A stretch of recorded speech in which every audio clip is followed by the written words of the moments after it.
A railway that carves its way through the wilds of Alaska to the goldfields of Canada's remote Yukon territory. It's the Western on steroids. Man against nature, man against mountains, man against winter, man against himself. We discover how, over 100 years ago, one pioneer fought against impossible odds in order to transport prospectors taking part in the last great American adventure, the Klondike Gold Rush. It was known as one of the roughest towns in America. Apparently you could hear gunshots ringing out at all times of the night. You could look at this very kind of seedy hotel as being the foundation of the Trump family money. From gangsters and gold miners to Donald Trump's grandfather, this is how a remote railway changed the lives of those who came in search of the American dream. This is the White Pass and Yukon route, and here is its hidden story. In this series, we explore some of the greatest railways in the world and the secrets surrounding them. From the ancient hills of Europe to the wastes of the Yukon Valley in North America, their dark and forgotten pasts have left their mark on history.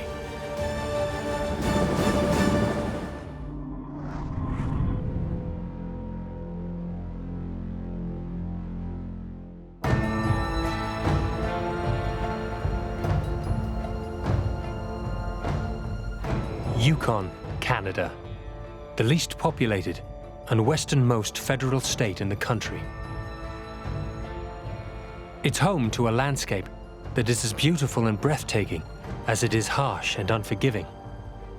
For hundreds of years, this rugged and mountainous region has been a destination for hunters, traders, pioneers, and prospectors. But in more recent times, people have been flocking here for a very different reason.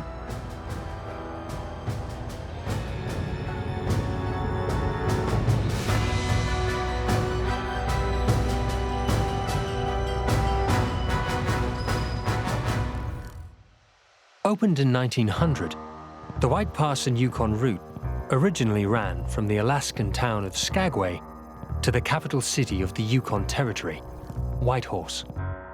But in an area that to this day remains remote and scarcely inhabited, why was this railway built in the first place? This is pretty terrifying territory to try and build anything. You know, these are deep valleys and tall mountains and deep forests up here. And suddenly, if you're walking along today, you happen upon a railway line. Well, it's a civil engineering feat. It was an amazing accomplishment during the height of the gold rush.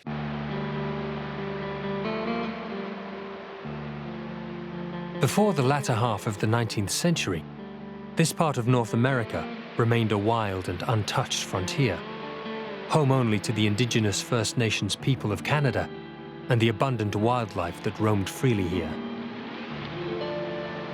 This is part of the traditional territory of the Carcross-Tagish First Nation. We've been using this place for time immemorial, and we are inland Tlingit and Tagish people. We use it as a traditional hunting and fishing location and have been for many generations, including my great-grandparents and those before them as well.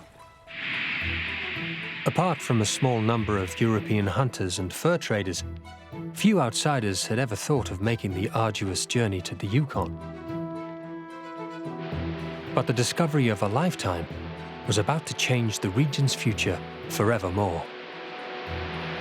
It's always been just like a gold rush card game or a roulette wheel. By quirk of fate, the right people at the right place at the right time and right events that would happen.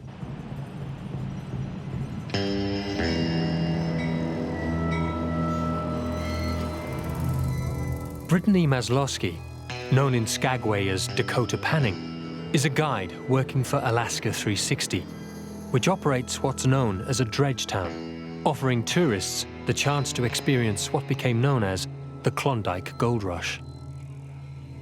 First gold strike is credited to George Washington Carmack. He's an American. And he was a sort of a lifetime prospector. He was just hanging out up in the Yukon. George Carmack, along with his brother-in-law, Skookum Jim, a member of the Tagish First Nations people, had been tipped off by a fellow prospector about an area he believed was rich in the valuable metal. Went up to a creek called Rabbit Creek, and they were panning, seeing what the situation was, and he ended up pulling $5 out of a pan at Rabbit Creek. And that back then, that was a huge find. That kind of meant, you know, we should stay here and check it out. By 1897, word had spread around the world that these rivers, hills, and mountains were lined with gold. Klondike Gold Rush was the last great adventure in America, and the fever around it was probably started from this big economic downturn we had in 1893 when our country switched from the silver standard to the gold standard. So people were already desolate, they'd already lost everything. So by the time 1897 happened, people were just ready to drop whatever they were doing and come up here and try and find their own fortunes. Gold fever had set in, and people from all over the world and all walks of life took part in the Klondike Gold Rush. But the majority of the prospectors had no experience of mining. They were salesmen, clerks, and tradesmen who had no idea what lay ahead of them. After gold discovery in the Yukon in 1896, thousands of people started coming through this area. And it would have changed the landscape for many, many years. And you can still see artifacts that are an example of that all over the place today. The gold rush is actually a story of human suffering on a vast scale. 100,000 people went on the gold rush, and only 40,000 of them ever made it to Klondike, let alone find any gold.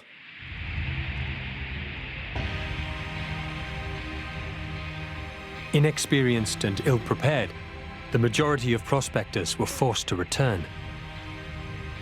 Many even lost their lives trying to cross the inhospitable and treacherous landscape. Of all the stretches of this gold rush, perhaps the most iconic, quintessential image to emerge is that from the Chilkoot Trail. The Chilkoot Trail was a mountain path stretching 33 miles from Dyea in Alaska to the Canadian town of Bennett in British Columbia. Historically, it had been used as a trade route for the indigenous Tlingit people, but its direct access made it the most popular route to the Yukon goldfields. And there's one particular part of that trail which was known as the Golden Stairs. Now, this was not a golden experience. This was a tough, brutal experience on which people probably lost their lives. They were climbing up this really sharp incline, carrying as much as they could. Every man in these images is hoping to make his fortune. In the early days of the gold rush, before the idea of a railway was even conceived, the majority of people attempting to reach the Yukon were ill-equipped and undersupplied for the harsh conditions. To limit this, the authorities decided to enforce a new rule on all prospectors entering the territory. Because the Northwest Mounted Police made it mandatory for all people coming into Canada in search of gold to bring a year's supply of goods, which meant they had to pack a ton of goods over the Chilkoot Trail. The extra weight they had to carry only added to the misery and danger of the journey. What they needed was a railroad. But building one in these conditions and through this unyielding terrain was considered impossible. So they had to continue to travel by foot. The trail itself was notoriously hard.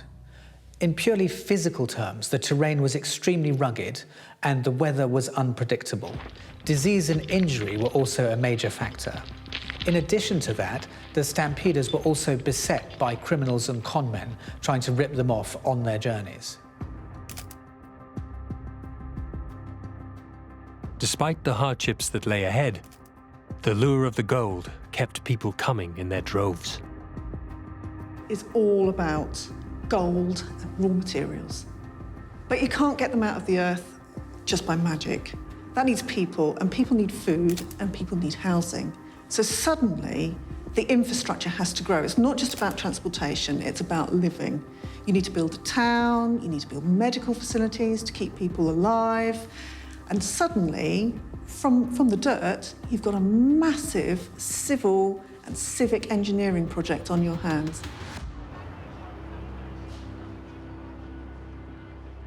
The gold rush had a massive impact on places like Skagway.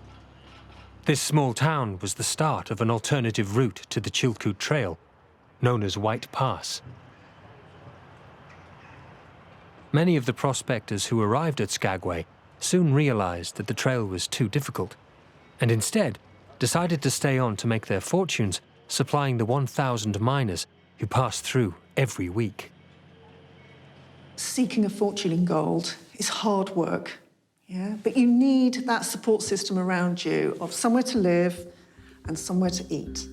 And those miners worked hard, but they also played hard. And people made fortunes completely not connected with the gold by supporting that and catering to everyone's whim.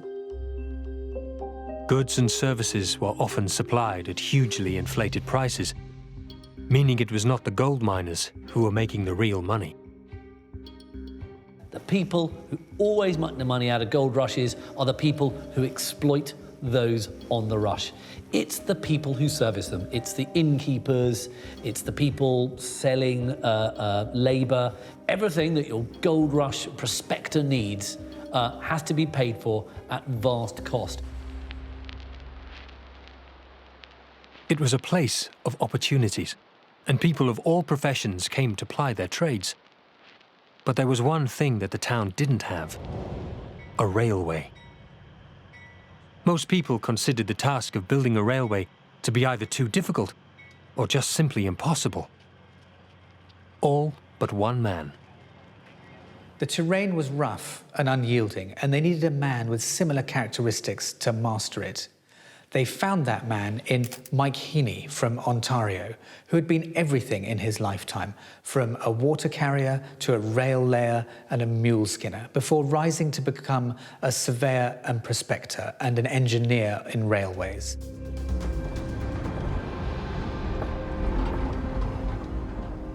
Former railroad employee Steve Heitz came to work on the line in the 1970s and has been fascinated by its history ever since. Mike Heney came up here in February of 1898 to do an independent survey. He'd heard about the gold rush, and a couple friends of his were talking about the problems of transportation trying to get over the Coast Range. And this bottleneck was happening in places like Skagway and Dyea. They couldn't get over the pass. There was a horse trail, horses were dying, and they couldn't get over the pass. Guys were having to carry stuff on their backs up the top of the Chilkoot Pass, 2 tons of, a ton of supplies. And Heney said, well, the solution obviously is modern transportation, a railroad. I wonder if one could get built on his own with no other money from anybody else.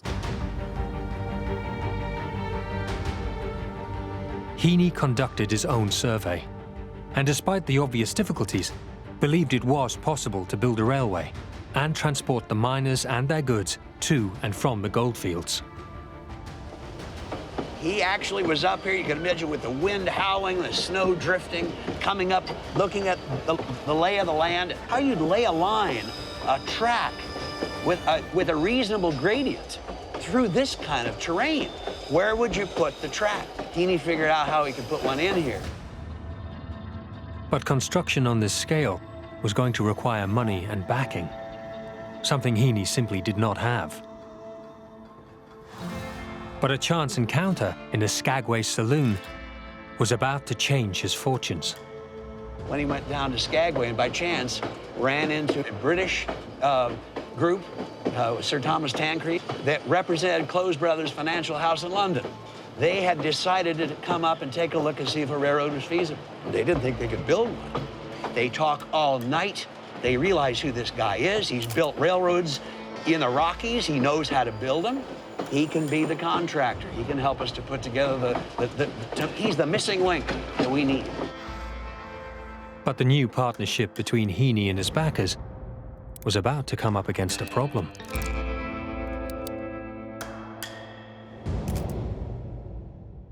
By 1898, Skagway's population had risen to 8,000, making it the largest city in Alaska. But it had also become a dangerous and lawless place. The influx of people and money had started to attract unscrupulous characters, and criminality was beginning to thrive. It was known as one of the roughest towns in America. Apparently you could hear gunshots ringing out at all times of the night, people being shot dead in the streets. There was around 8,000 people here, less than 1,000 women out of those 18,000 men. Gold rushes attracted people seeking their fortunes, people who wanted to change their lives. And that made them particularly vulnerable to con men and gangsters who would prey on the optimism of the feeling by seeing how much they could rip people off.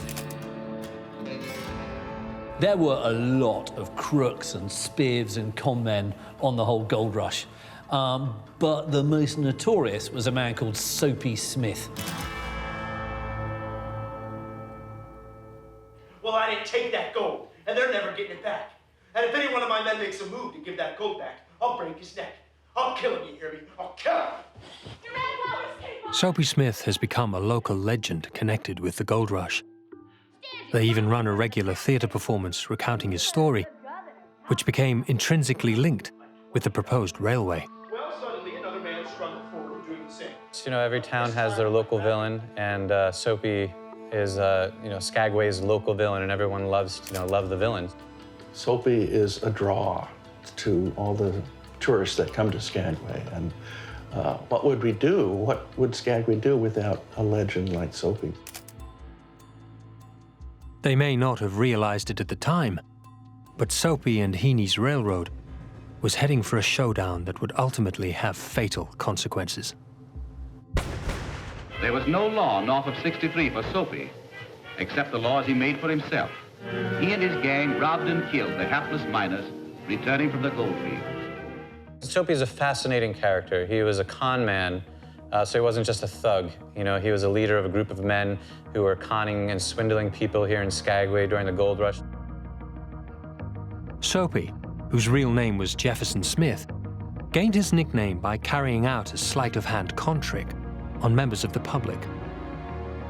In front of spectators, he would wrap bars of soap in dollar bills of different values, cover, and then mix them in with ordinary soap, before auctioning them off to the highest bidder.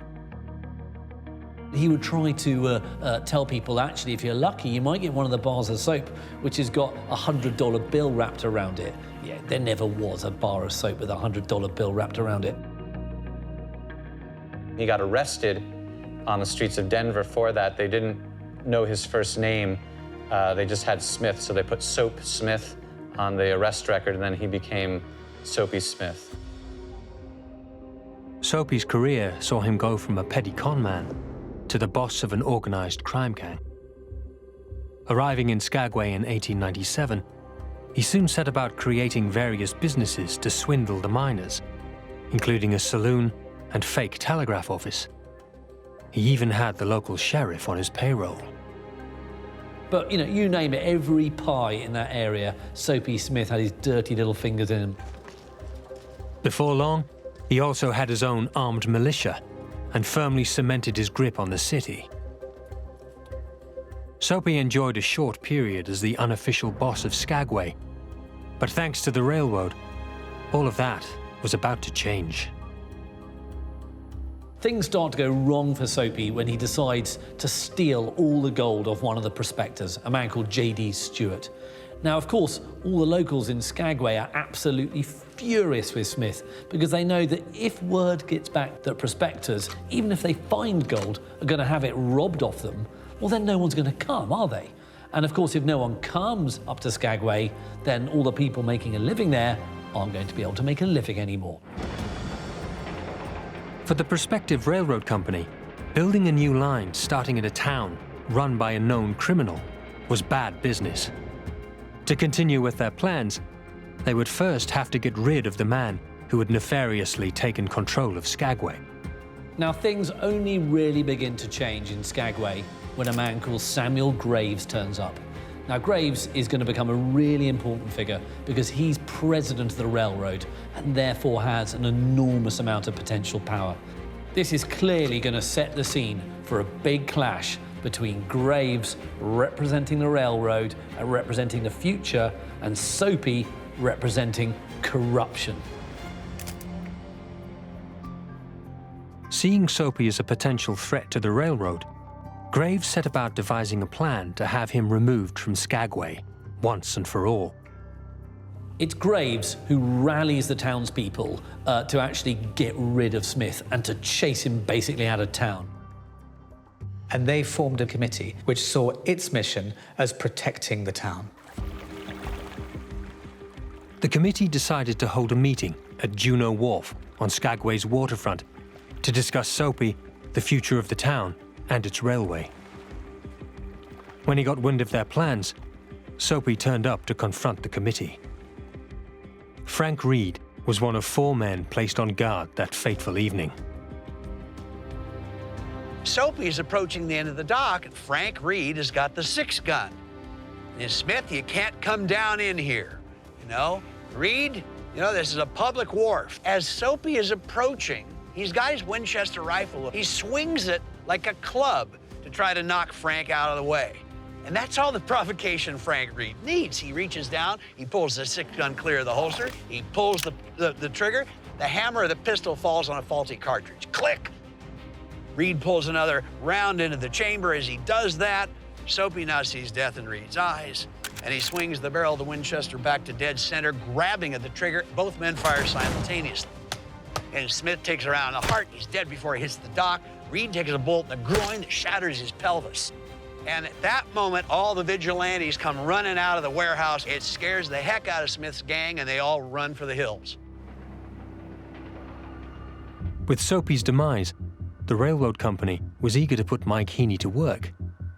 But trains were still a relatively new invention.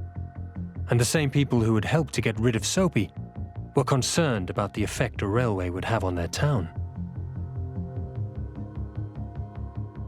Carl Mulverhill is a descendant of a pioneering family that came to Skagway in 1900. Locomotive number 52 was the first locomotive for a railroad in Alaska. At the time it arrived, the railroad was fighting with the city council on where the railroad track would go. Well, indeed, there was a lot of resistance to the railroad by the merchants along Broadway, and because they were afraid of the trains coming up and down Broadway, all that smoke, all that traffic and the noise and the vibrations from the railroad trains. They were concerned it would affect their bottom line. Heney wanted the tracks to start in the middle of Broadway Street, in the very heart of Skagway. To do this, he would need to persuade the council to go against the wishes of the locals and grant him permission. So after many days of arguing with the city council, they got verbal permission from the council to put the tracks up Broadway Street. They jumped on this as fast as they could. This picture shows the railroad tracks running, being constructed right down Broadway. We're looking north on Broadway. This is the cross street is 6th Avenue. They dug up into the middle of Broadway, laid their ties and the rails, and the next morning when the public woke up, the railroad was already laid up Broadway. There's no longer a question of where the railroad would go from there.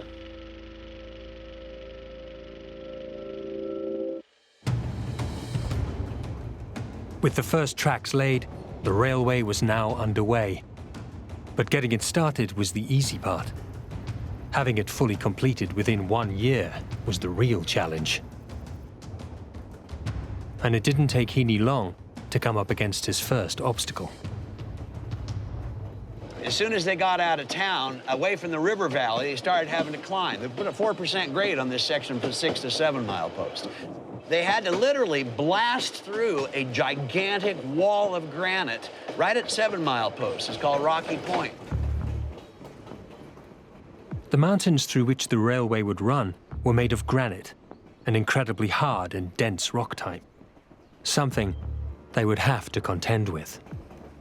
Granite is great to build on, yeah? That's fantastic if it's on a flat, level slab, but of course it isn't. Just where you want to get your railway, there are massive amounts of granite, and to blast your way through that, these guys were setting off huge explosions. For the train to run along the side of the mountain, they would first have to carve out a level shelf on which to lay the tracks. And Heney had to blast right through this section, which was across and down, and this entire mountainside had to be removed to be able to put the railroad track through this cut. Well, you can see in this picture that there's a big rocky slope here, and in order to cut their grade through that area, the workers would have to lower themselves on these ropes and then place their charges. Heney was once quoted as saying, "Give me enough dynamite and I'll build you a road to hell." So that's what they did. 450 tons of dynamite were placed at his disposal, and the mountains were soon shaking from the blasts. In fact, some of them were so big, they were moving mountains and changing the courses of rivers just with a single explosion.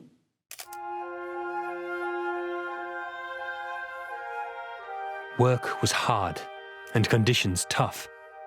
Heney had a schedule to keep to, and in a time when health and safety was not a priority, accidents were bound to happen.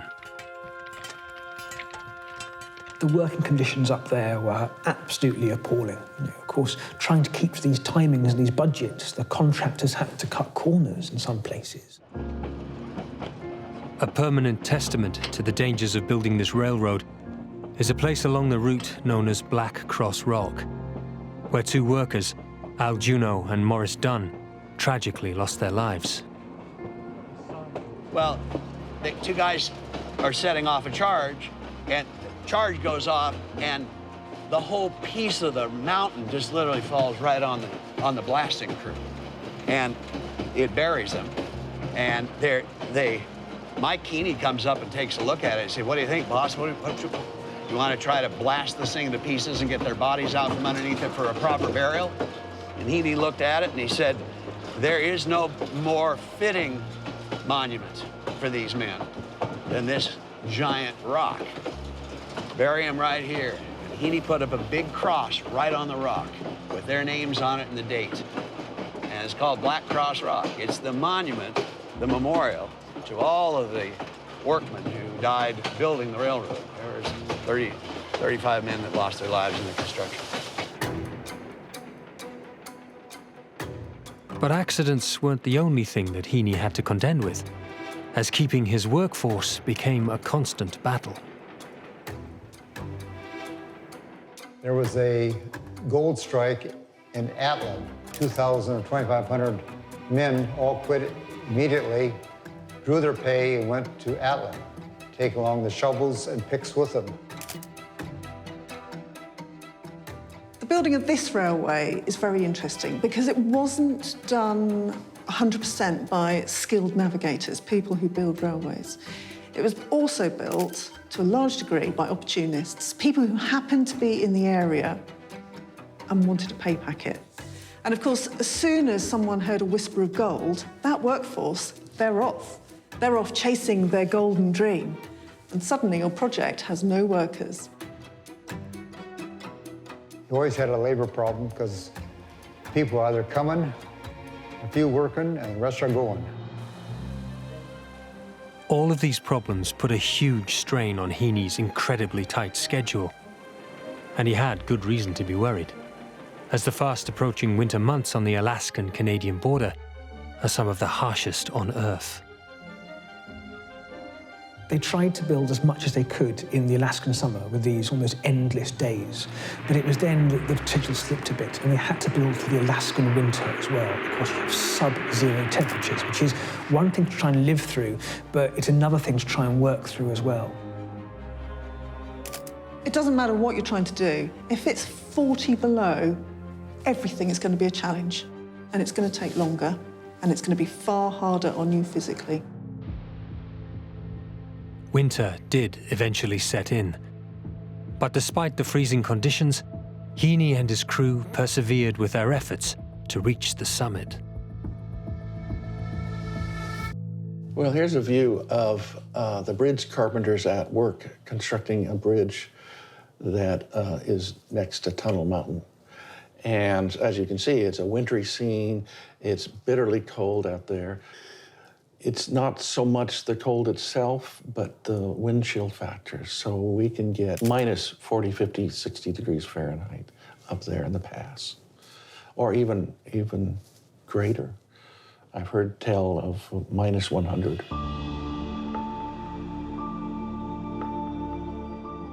During the construction, 75% of the time was shoveling snow off the grade and 25% of actual working on the grade. You know, you could only work for, say, an hour, then you have to go back in and warm up. Another crew would come out and work for another hour.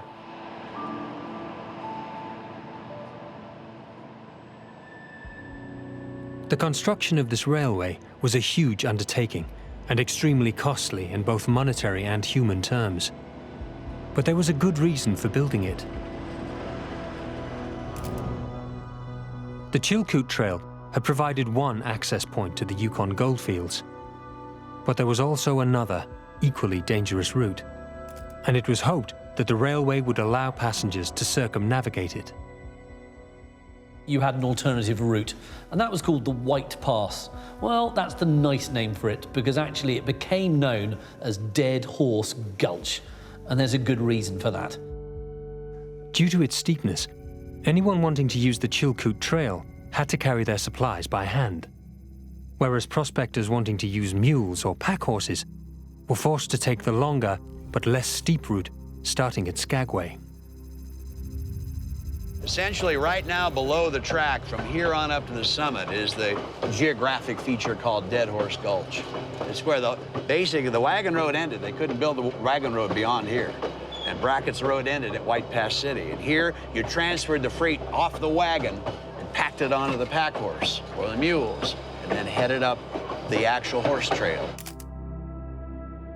The story of the horses burdened with the task of crossing it is one of the biggest tragedies of the gold rush. Pack horses, which should have been long retired and that were often too sick or frail to work, were being shipped into Skagway to be sold to the prospectors at hugely inflated prices. Numerous contemporary accounts speak of horses snapping their legs in the crevasses, drowning under the weight of their loads as they crossed the river, and eating the poisonous grass along the trail. Those that fell or were unable to carry on were either shot or left to die. 3,000 pack horses were driven to death by their owners on the trail that went from Skagway up to Lake Bennett. And the bones of those animals are literally bleaching down at the bottom of the canyon to this very day.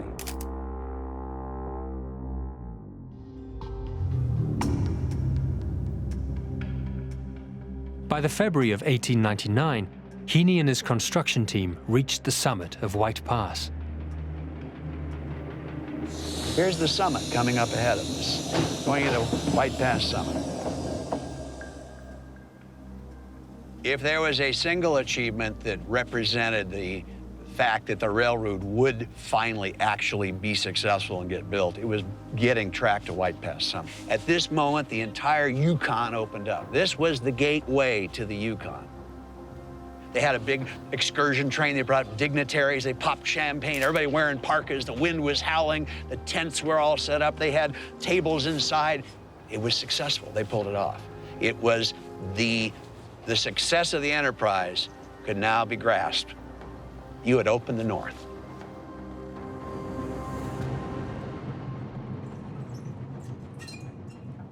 While reaching the summit gave them cause for celebration, they were still less than halfway through constructing the planned route to the town of Whitehorse. It would take them a further 5 months to reach the Canadian town of Bennett. At the time, Bennett was a major stop-off point for the gold rush, as it marked the end of both Dead Horse Gulch and the Chilkoot Trail. So here we can see some artifacts and cultural resources, we call them, that are left over from this area where there were a few hotels. There was the Dawson Hotel, the Klondike Hotel, the Palace, as well as the Arctic Hotel and Restaurant were in this location of Bennett. Who makes the money from the Klondike? Is it the prospectors? No, only very, very few of them do. It's the hotel owners, it's the innkeepers, it's the suppliers of horses, you name it. Everything a prospector needs has to be bought. And the people making money are those doing the selling. And one of the many people in Bennett providing their services to the prospectors was the grandfather of US President Donald Trump. One of the people that made so much money from the miners was actually Frederick Trump, and he turned up in Bennett with a hotel for some of those miners and those around them. It was alleged at the time that Frederick Trump offered in his hotel not just swan meat harvested from the river, but also sex as well, to keep those miners happy as well. So actually you can look at this very kind of seedy hotel and the fortune that Frederick Trump made from it as being the foundation of the Trump family money.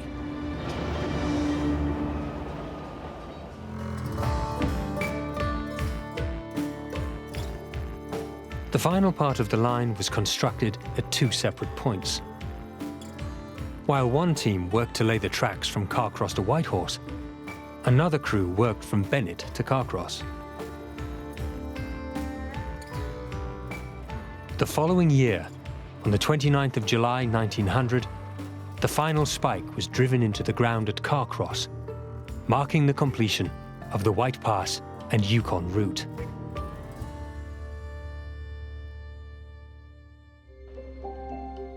The fact that Whitehorse was now linked by rail made towns like Bennett practically redundant.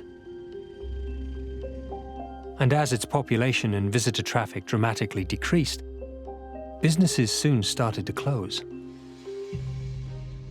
But one man had already predicted that Whitehorse would be the new Boomtown and made certain that he would not miss out.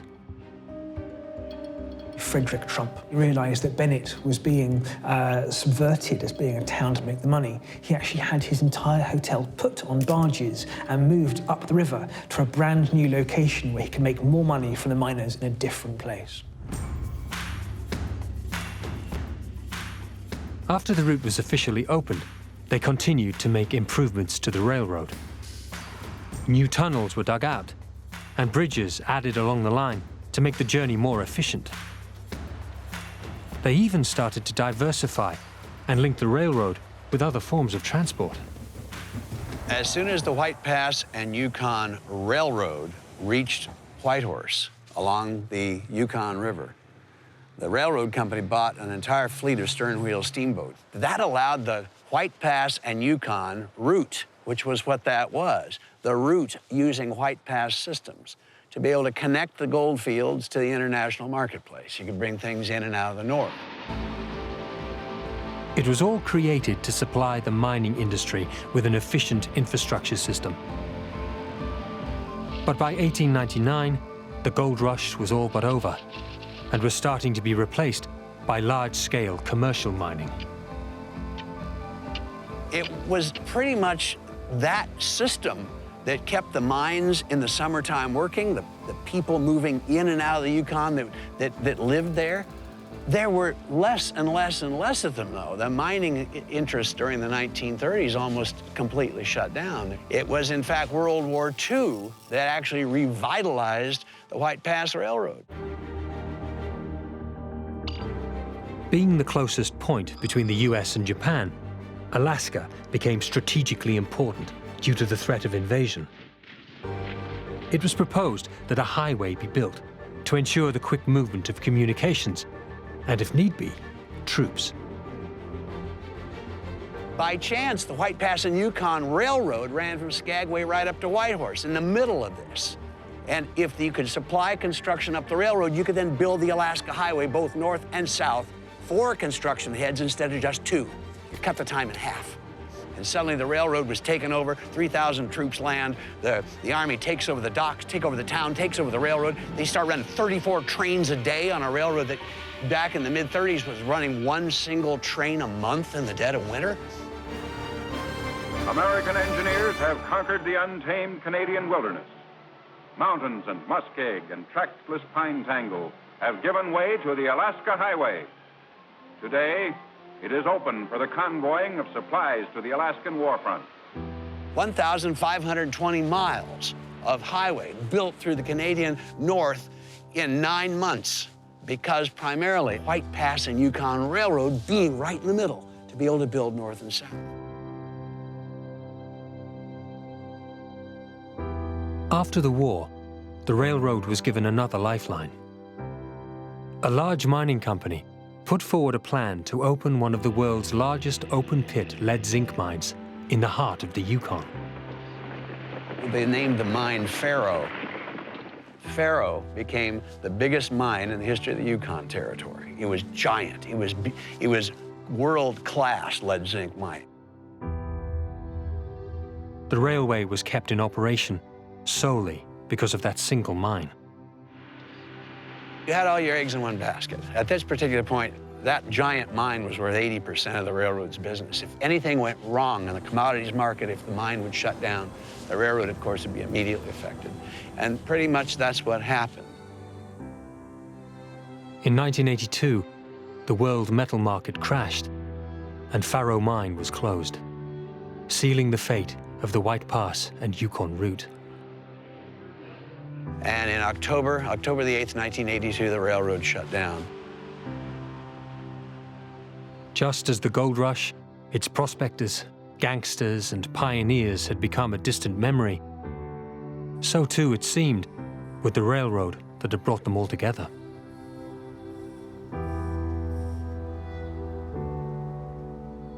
But it was, in fact, for all those reasons that the railroad was able to survive. Its wild and untamed landscape, the natural beauty, and all of the stories held in its incredible history are what has sparked the imagination of thousands of tourists who now decide to travel here. And who could believe that thousands of people, even today, want to go to the middle of nowhere in order to take in the beauty? And thankfully, this amazing railway is still there and still running to entertain us. Today, people are still taking that same voyage by boat to the harbor of Skagway and riding on those same tracks painstakingly built by Mike Heney. More than a century ago, people flocked to the area to try and get the gold. Now people flock to the area to go and see the railway. All in the hope of getting a small glimpse into the journey taken by the pioneering men and women of the Klondike Gold Rush. To me, the railway is still a glorious survivor of a different age. You know, it still runs today with different railway locomotives and stock, but still takes people through that incredible scenery. It is a route unlike any other. The secret of the railroad has been its luck, and then the hard work of the men and women who've stuck with it to try to carry that luck through and take advantage of it. That's the secret of the railroad.